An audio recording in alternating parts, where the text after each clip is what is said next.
Birds do it with effort or ease. Sugar gliders do it in a furry cloak. Even a few intrepid frogs do it, arms and legs flailing. Getting airborne is so advantageous to birds that it has dominated their evolution until every muscle and bone is dedicated to the mastery of the air. But a surprising number of other animals use the third dimension, even if only for a short time.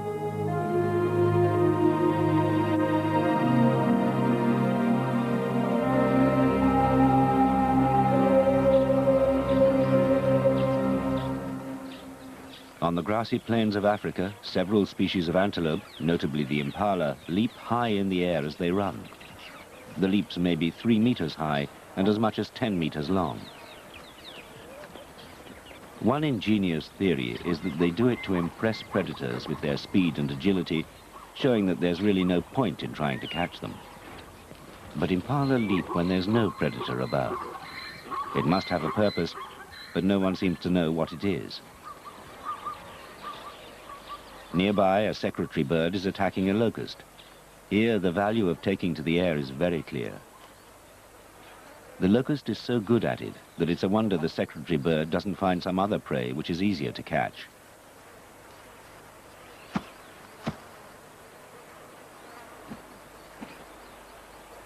Its long hind legs contain powerful muscles and a system of levers to fling the locust out of harm's way.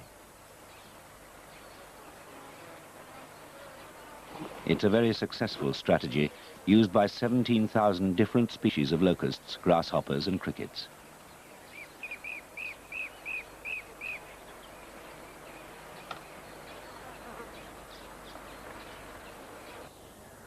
The same principle, like an ejector seat from awkward situations, is used by tiny springtails found in damp places all over the world.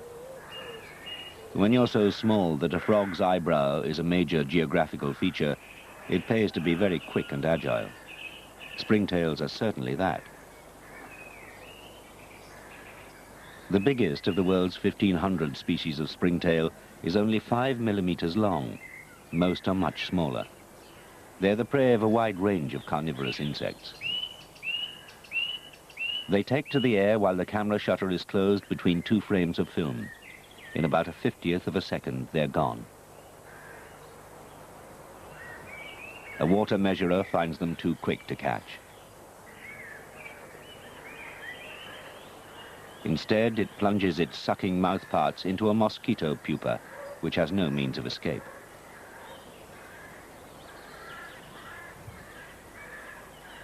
The slightest draught of air sends the springtail sliding on the surface film of the water. When they want to try a new location, they jump to it.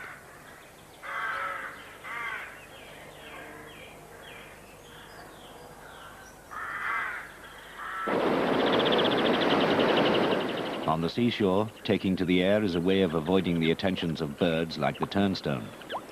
Flipping through the weed, it's looking for sandhoppers.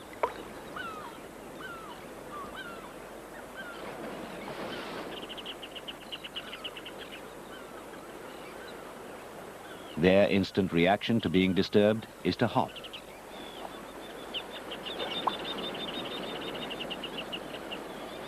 They have no control of where they're going, and it doesn't matter, so long as it's away. They're light enough to land anywhere, any way up, without damage.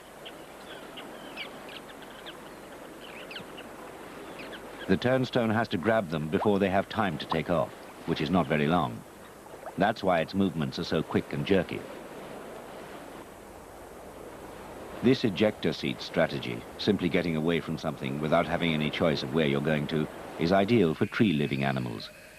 Tree frogs live on the shiny surface of leaves high in the canopy.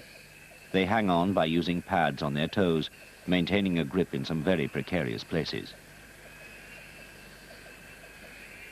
The toe pads are covered in tiny ridges. When the air is forced out from between them, the pad acts like a sucker to hold the frog to the leaf.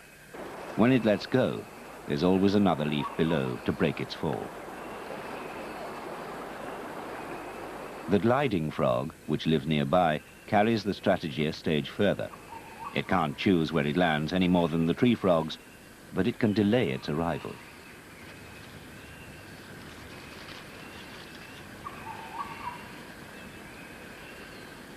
It has similar toe pads, but it has webbed feet as well, all 4 of them, not just the back feet like other frogs. The gliding frog uses them as parachutes. When it sees danger coming, it takes to the air.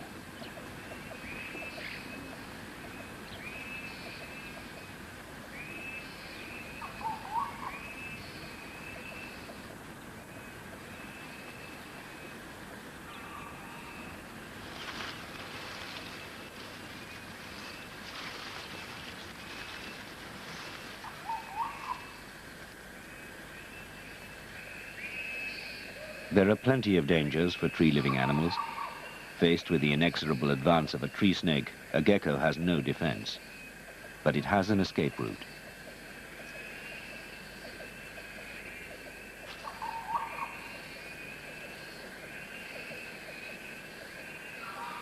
When that route comes to an end, there's nothing for it but to jump. Its toe pads give it a firm grip on whichever leaf it happens to land on. And if it slips, there's always another leaf underneath.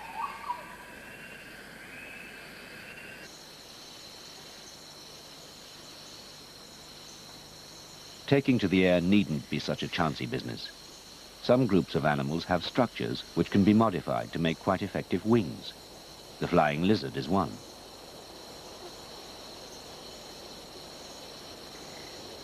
Many lizards communicate with each other by raising a flap of skin under their throat, supported by cartilage. The flap is in the wrong place to help in the air, but the principle can be extended to other parts of the body. Extensions of the lizard's ribs support a large flap of skin along its sides, so that it can glide from tree to tree by stretching out its skinny wings.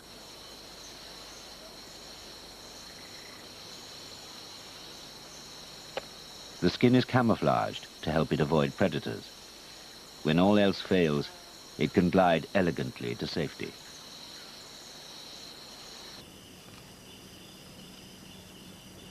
Climb and jump is a method of getting about that has been adopted by some mammals as well. This bizarre-looking creature is a flying lemur, or colugo, in Malaysia.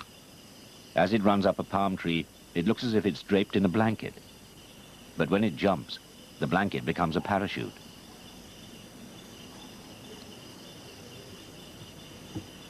It has some control over its landings, tipping into a stalling position just before it hits the landing tree. Flying lemurs are the size of a cat. They eat only plant material, leaves and shoots mostly. But plantation owners dislike them because they also eat the flowers off coconut palms. They can ruin the crop, floating effortlessly from tree to tree.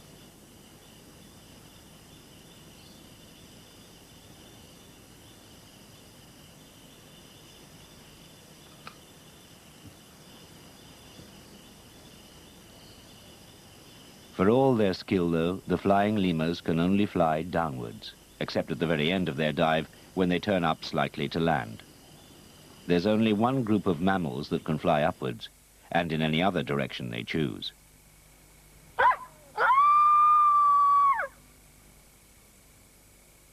As night falls in the Mexican desert, the cactus flowers open to receive their nightly visitors.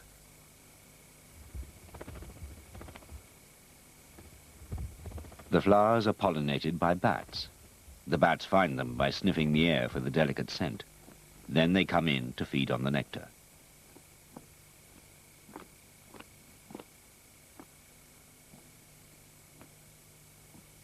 In doing so, they collect pollen on their whiskers, transferring it from flower to flower. They eat the rest of it when they get home.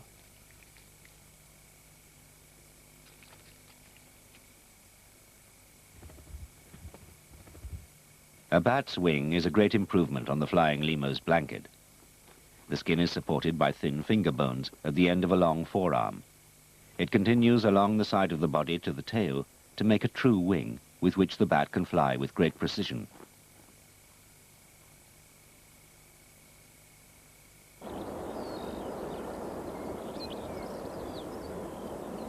The best precision flyers are found among the insects. Dragonflies, aerial hunters, need to be able to fly very fast and accurately to catch their prey. They have two pairs of wings, their movements synchronized to enable the dragonfly to fly backwards as well as forwards, and even to hover in place. This female is laying eggs on plants just below the surface, a task that requires absolute accuracy in flight. In slow motion, the coordinated movements of the wings are very clear.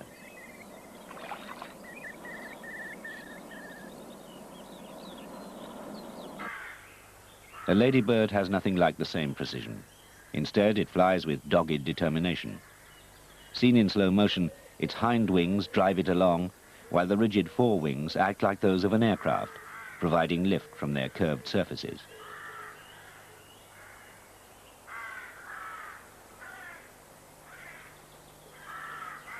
The true masters of flight are the birds. They probably evolved from a group of reptiles related to dinosaurs. Their scales became feathers, their bones became hollow to save weight. Some people say the world's first birds may have looked a bit like this. The Hoatzin lives in the wet forest of Central America. It can fly little better than a domestic fowl, blundering clumsily from branch to branch.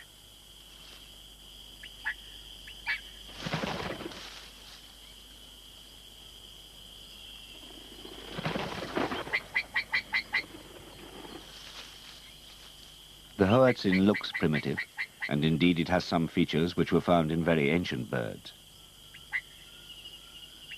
The chick has claws on its wings, just like the earliest fossil birds. It uses them for climbing about in the branches near the nest. The claws can be moved by special muscles to grip the branch. The chick's feathers are very slow to develop because it doesn't need them. These are primitive features, but the adult's digestive system is very specialized. In spite of the chick's apparently ancestral behavior, like a climb and jump reptile, the Hoatzin is probably a perfectly modern bird with a specialized lifestyle. Its flying ability is nothing like that of the real experts. The fulmar, which breeds on high cliffs and spends its life soaring over the open ocean, is a master of the air currents, hanging effortlessly in the breeze beside its nest.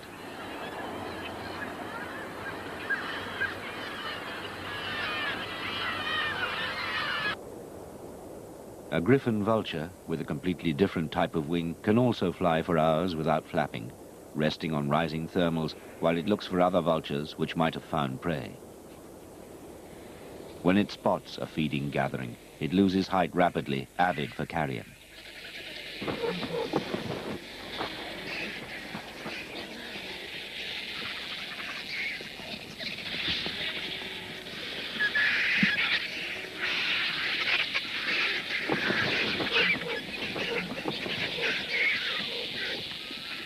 The mechanics of bird flight have been of enormous interest to humans for a very long time. Watching snow geese leap into flight gives some idea of the sheer power needed to take to the air. The grace of their level flight is largely due to the shape of their wings, the aerofoil section, which is mimicked by the wing of every aeroplane. The curved upper surface provides lift even when the bird is not flapping. Every aspect of a bird's body is specifically designed for flight.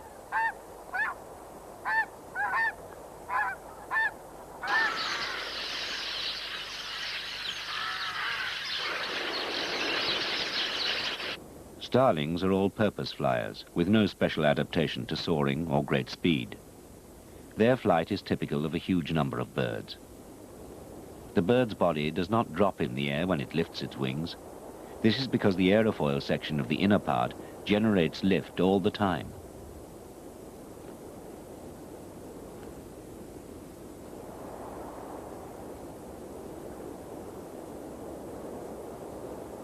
From on top, we can see that the bird folds its wings during the recovery stroke to reduce the downward force they would otherwise produce. An X-ray shows that flapping is far from a simple up and down movement. It's in and out as well.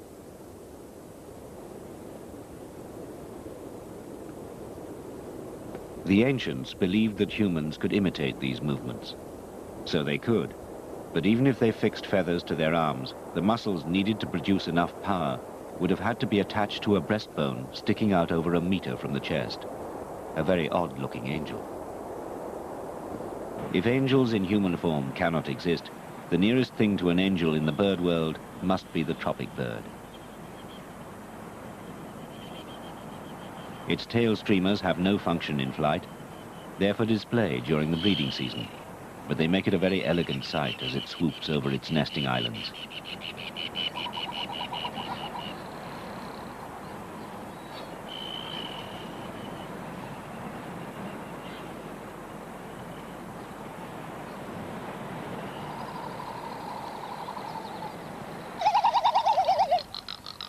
On the same islands, frigate birds breed, the males displaying to attract females with their inflated throat pouches. In spite of their enormous size, with a 2-meter wingspan, frigates are acrobats among birds. They need to be, because they get a large part of their diet by robbing other birds on the wing. In this case, an inoffensive booby.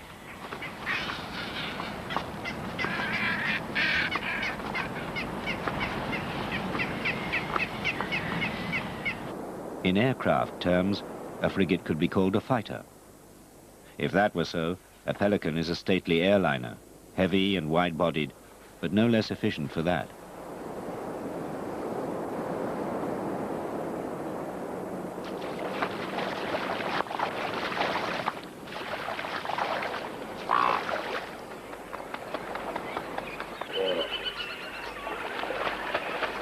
An African fish eagle is a dive bomber, snatching its food from the surface in one fell swoop.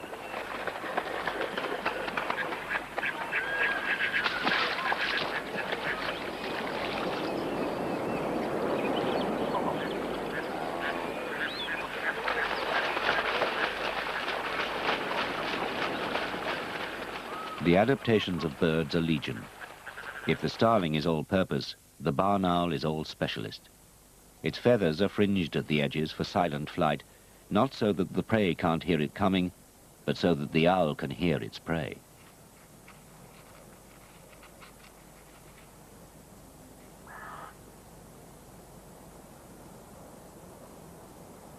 In spite of those huge eyes, an owl hunts by sound, not sight. It could catch this mouse in total darkness by listening for the little noises it makes.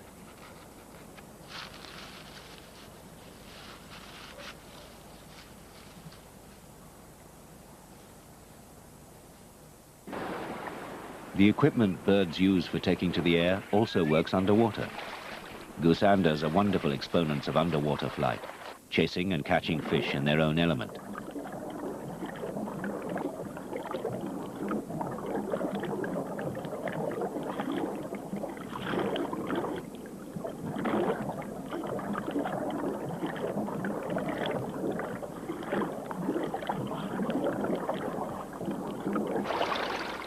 A bird's flying equipment can be used for some pretty bizarre actions too.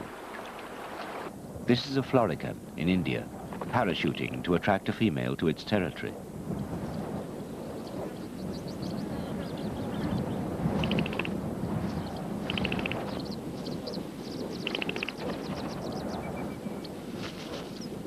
More like a butterfly than a parachutist, an African wider bird displays by trailing its heavy tail like a black flag.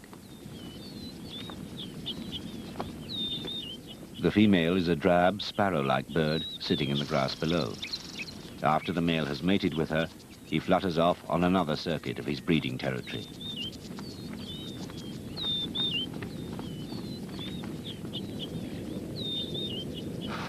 Some birds have evolved beyond the need to fly. By developing speed and strength, ostriches in Africa and their parallels on other continents can grow larger and heavier than any other birds. The heaviest bird that can still fly is the Cory bustard, a relation of the florican, weighing in at nearly 15 kilograms. Taking off involves a Herculean effort.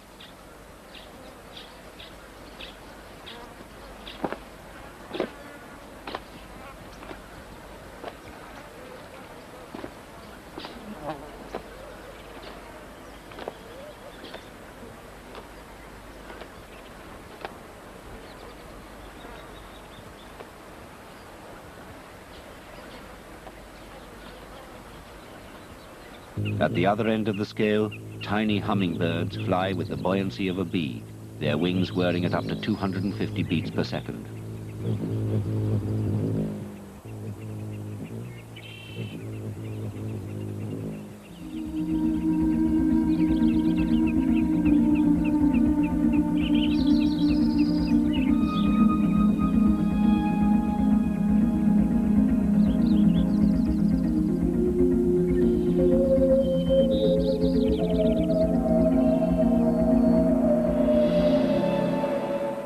The wing beats of an albatross could be counted in single figures per hour as it glides over the Antarctic Ocean.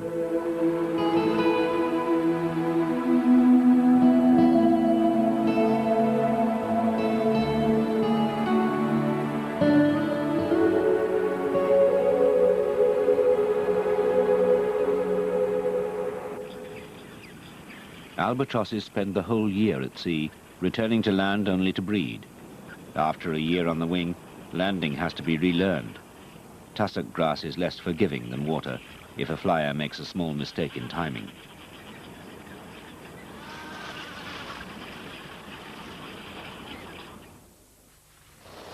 Birds rarely come into direct competition with bats, the other masters of the air, but there is one place where they do, outside the great bat caves of Texas.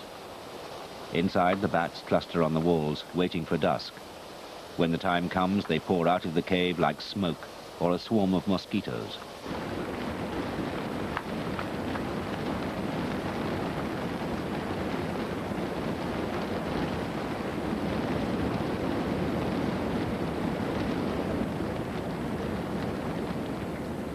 In all this boiling mass, collisions are rare.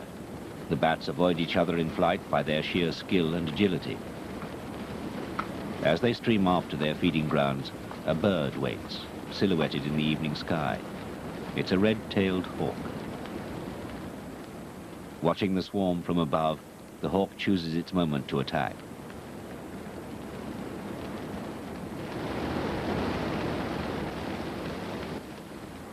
This is in slow motion. It has to be. What follows is almost too quick to see in real time.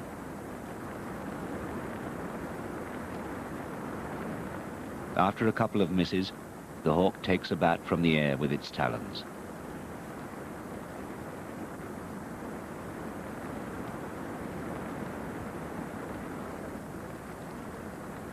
It's a long way from the hops of the humble springtail to such total mastery of the third dimension.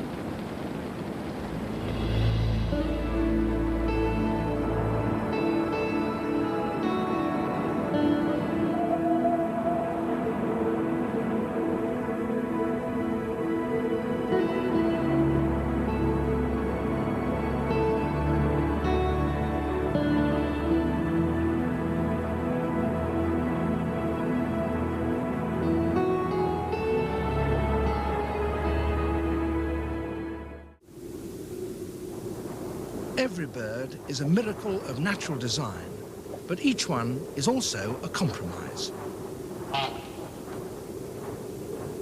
As grey-lag geese migrate the 500 miles from Iceland to Scotland, their streamlined wing and body design is working at its limit.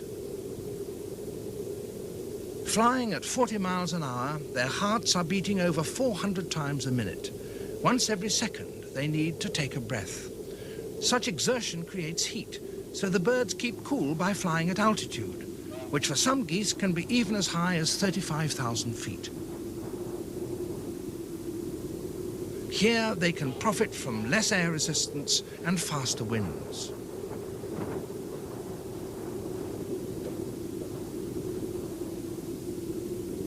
The wings are driven by strong breast muscles using body fat as fuel. Extra weight has been put on for the flight, but to save energy, the birds fly in formation, the uplift of air from the leading bird helping those behind.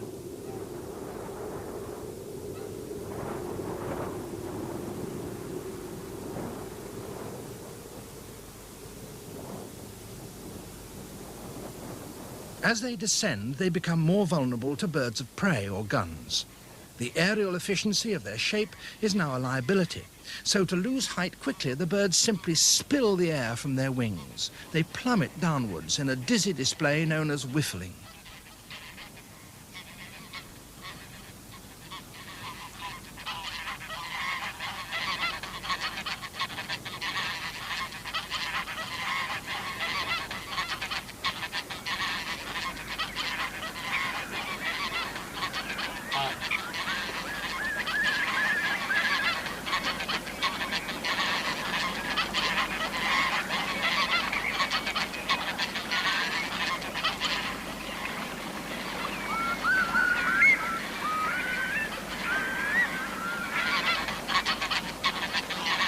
As they land, the wings are tilted back, both to gain lift and to act as a brake against the air. The wings flap again to slow their descent, and the feet help cushion the landing.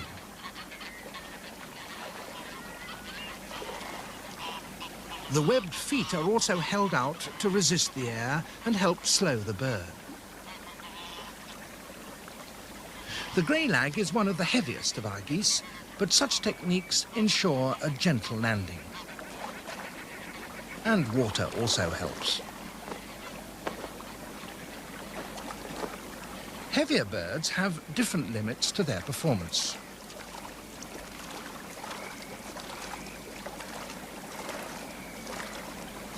The swan has to have a long takeoff, so it can only get into the air from large bodies of water. It faces into the wind to increase its airspeed, and its feet help propel it forward. At 12 kilograms, a mute swan is near the weight limit of any flying bird. If it were to become heavier, the weight of muscles needed to beat larger wings would cancel out any extra uplift the wings might give. As it is, the swan must fly fast to stay in the air, and it needs water to cushion its landing. Its webbed feet help by acting as water skis.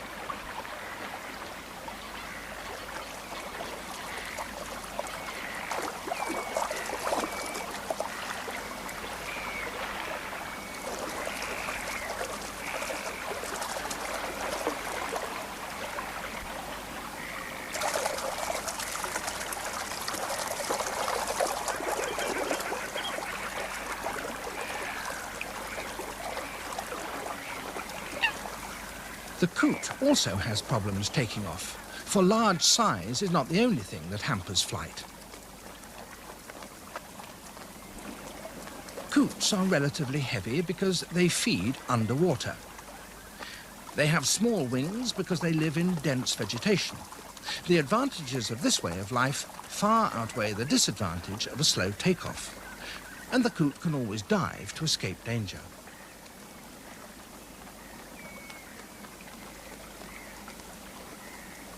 Their feet aren't webbed, so they can't land like a swan. Instead, they run along the water and beat their wings to prevent somersaulting.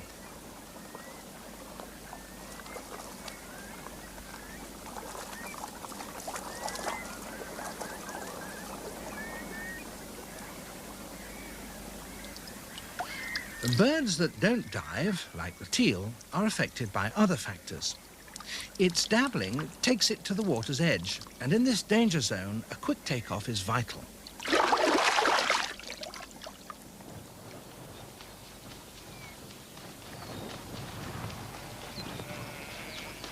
The teal is a specialist in fast, direct flight, reaching speeds of over 40 miles an hour. Its narrow, pointed wings offer little resistance to the air and only provide enough lift if the bird flies fast.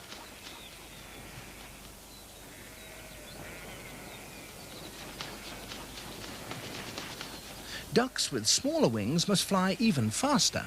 Some reach 75 miles an hour, making ducks among the fastest birds. To catch such birds, their predators need to be even quicker.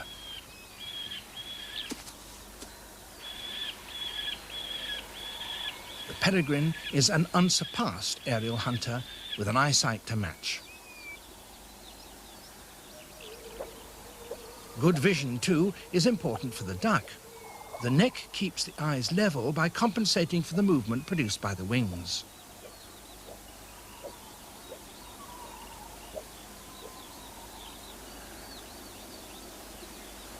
The peregrine's shape gives it great speed. Like ducks, its wings are relatively short with a narrow tip which produces little drag. Powerful muscles drive the wings through the air as the bird alternates between fast flapping flight and soaring. The spread tail acts as a rudder, giving fine control.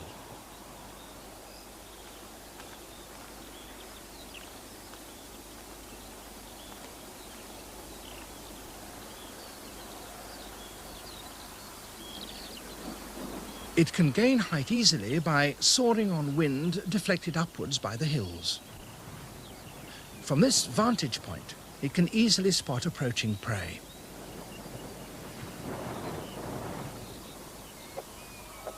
Unable to soar, the teal has to maintain its flight by continuous flapping.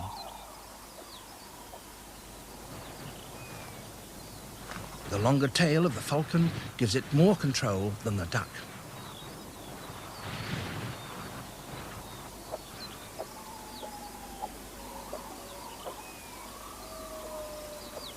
By gaining height, the falcon can achieve yet another advantage over a bird that closely matches it in speed.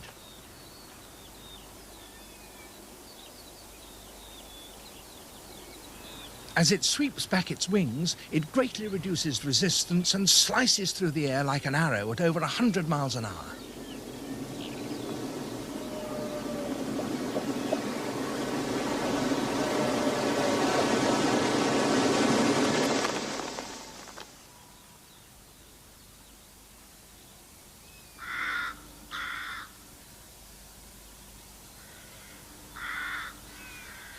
The rook has no need for great speed, so its wings are much larger than the duck or peregrine. This general design suits the varied lifestyle of such a cosmopolitan bird. As well as being maneuverable, it can even soar if the wind is strong.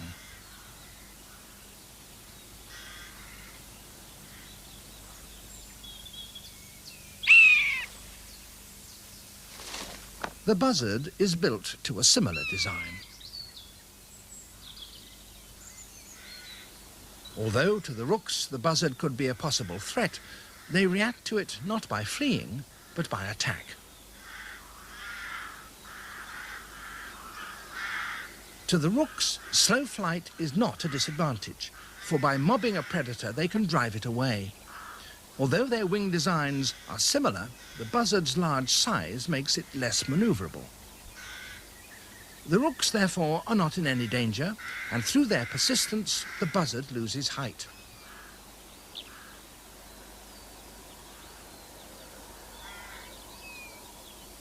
Although not agile or fast, the buzzard has other ways of mastering the air. It lives in a world of ever-changing air currents.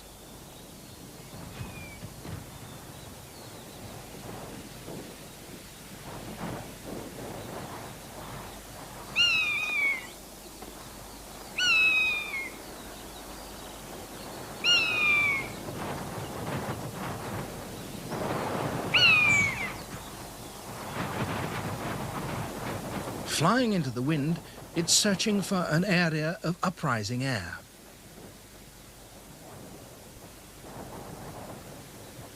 As it reaches the slope where the wind hits the hillside, it feels an updraft. The buzzard's flight is now effortless.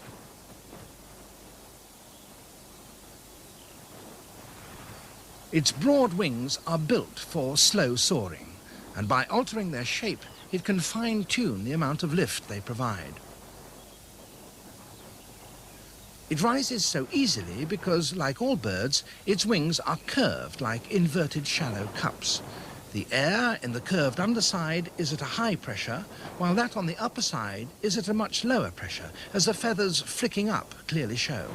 In consequence, the bird tends to rise.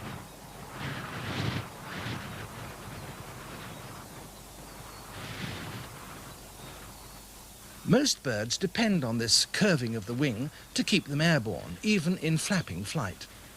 But by soaring, the buzzard uses up to 20 times less energy, so it needs little effort to cover large areas as it searches the ground for food.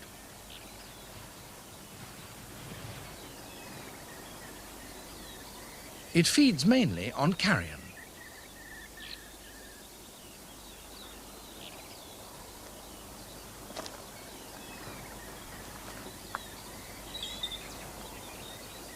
To carry its extra load, it has to use flapping flight.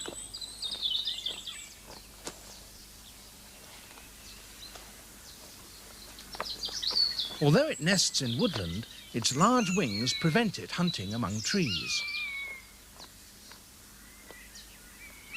Woodland birds are built to a different design. The jay is typical.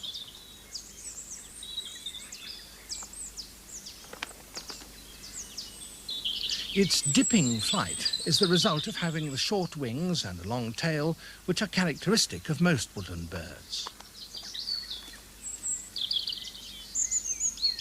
The jay is hunted by birds of a similar design. The goshawk may be the size of a buzzard, but it has a long tail and short wings, like the jay.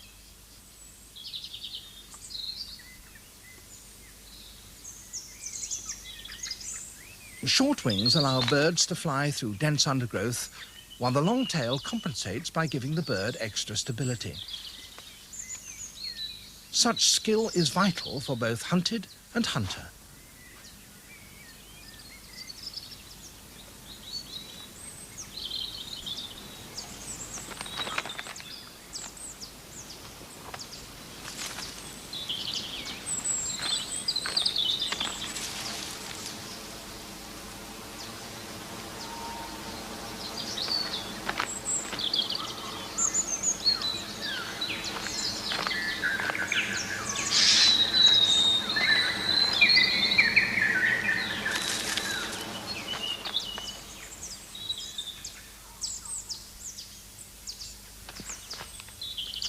The jay's smaller size can save its life.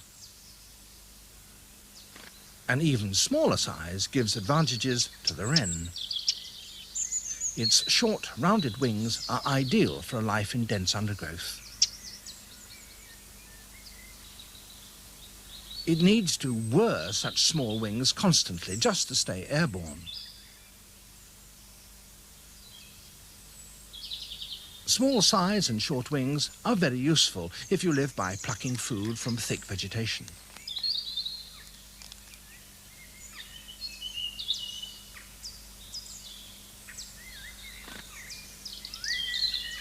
Birds that take their food on the wing need longer and larger wings. The spotted flycatcher is about the size of a sparrow, but its longer wings give greater lift and very precise control.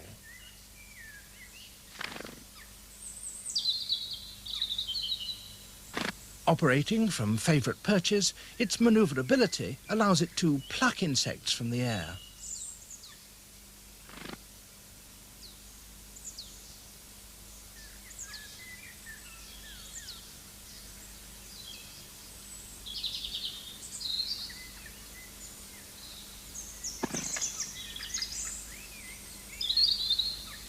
Such exertion requires frequent rest, but the flycatcher is also capable of long migration flights, even as far as southern Africa.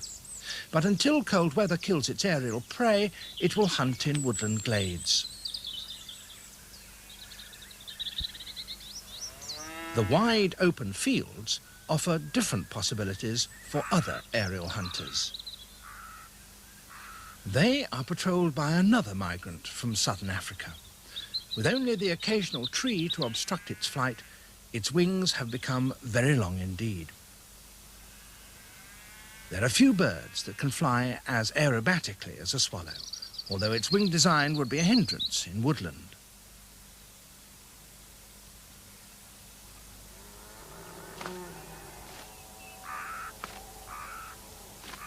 Its long pointed wings have little drag, so it needs little energy to fly.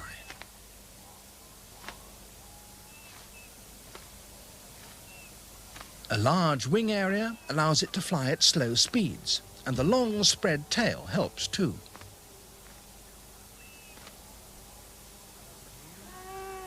Such perfect flight has made the swallow a famed migrant. But many other species migrate as well, and even birds of an average, unspecialized design at times need to travel long distances.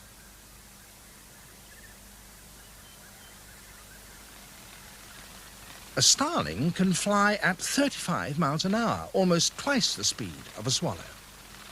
Its shorter wings mean it uses more energy, but even as it hurtles along a hedgerow, it spends some of its time resting on the wing, for its wing beats are broken by short periods of gliding.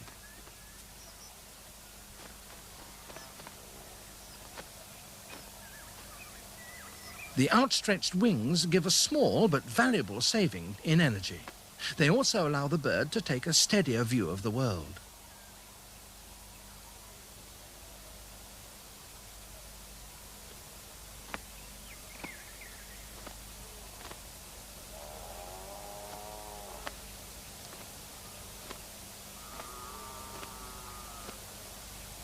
Such energy saving helps migrating birds, but if the starling were any smaller, the drag from the outstretched wings would be greater than the uplift that they provide. Smaller birds with shorter wings need a different technique. Birds like goldfinches rest with their wings held against their body.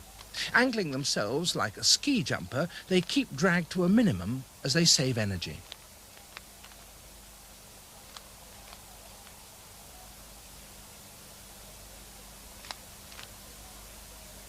Each autumn, many small birds use such bounding flight to migrate south. It's a time of mass movement and a test of endurance. Some stock up with food before leaving, others find food on the way. They all try to avoid the worst of the weather.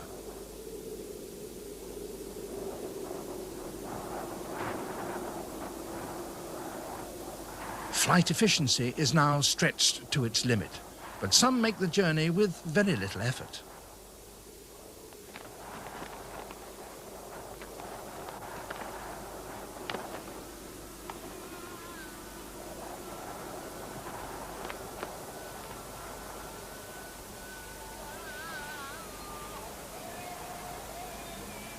Istanbul in Turkey is halfway point for this master of effortless migration.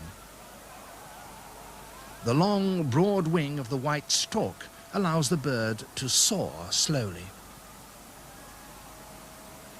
As they glide, the storks are searching for rising air. When they find it, the leading birds turn and the rest follow. The uplift is created as bare ground or buildings reflect back the heat. The warmed air rises in a column known as a thermal, and the storks rise with it.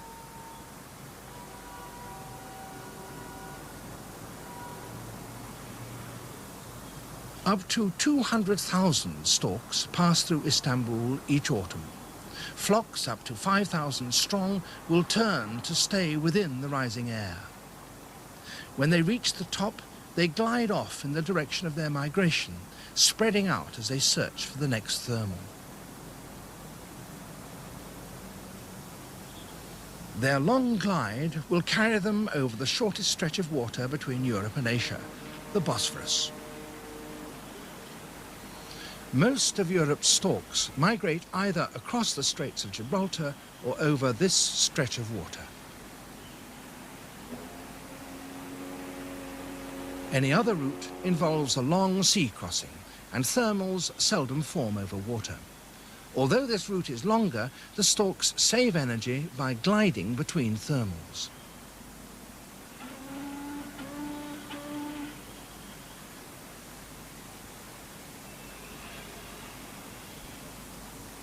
Once they've crossed the mile width of the Bosphorus, they turn again in a thermal and begin to rise.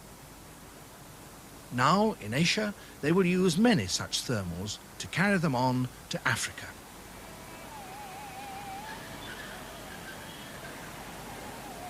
Istanbul attracts many other migrants. Some are eastern races of British birds. The peregrine doesn't depend on thermals. It uses powerful muscles to drive efficient wings and feeds on other migrants for fuel. A swallow shows a similarity of its swept back wings as it mobs the falcon. It's a basic design that reaches perfection in the even longer wings of the swift. Migration is easy for a bird that often flies 500 miles a day. It can rise on the slightest current of air and even sleep on the wing. Its long, thin wings allow this alpine swift control at slow speed as its mouth gapes to take flying insects. Swifts are the smallest soaring birds. Although buzzards specialize in soaring, migrating birds will readily flap if necessary. But when thermals form, they adapt the soaring technique used for finding food. Both the honey and the common buzzard then save energy by spiraling up with the stalks.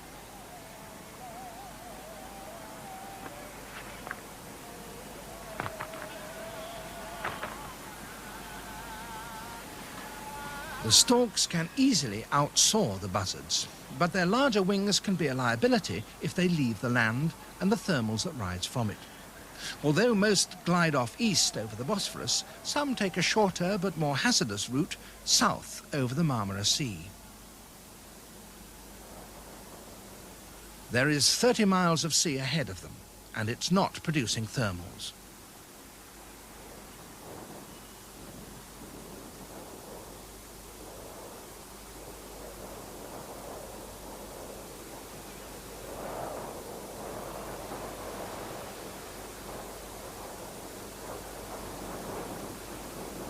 For every 100 meters they glide, they drop another 10.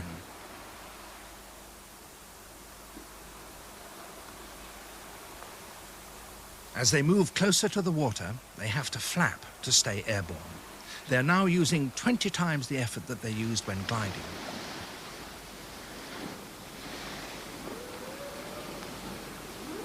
For some, that effort begins to take its toll. In bad weather, many hundreds may drown. It's now at the limit of its design.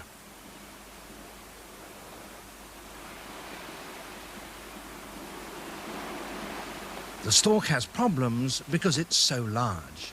If it were to flap for the entire 6,000-mile journey, it would need so much extra muscle and fat that it would become impossibly heavy.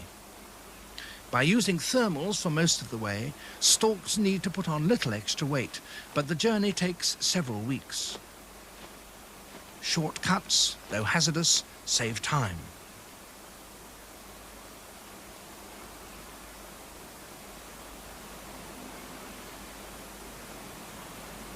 It reaches land, so the risks for this stork have been worthwhile.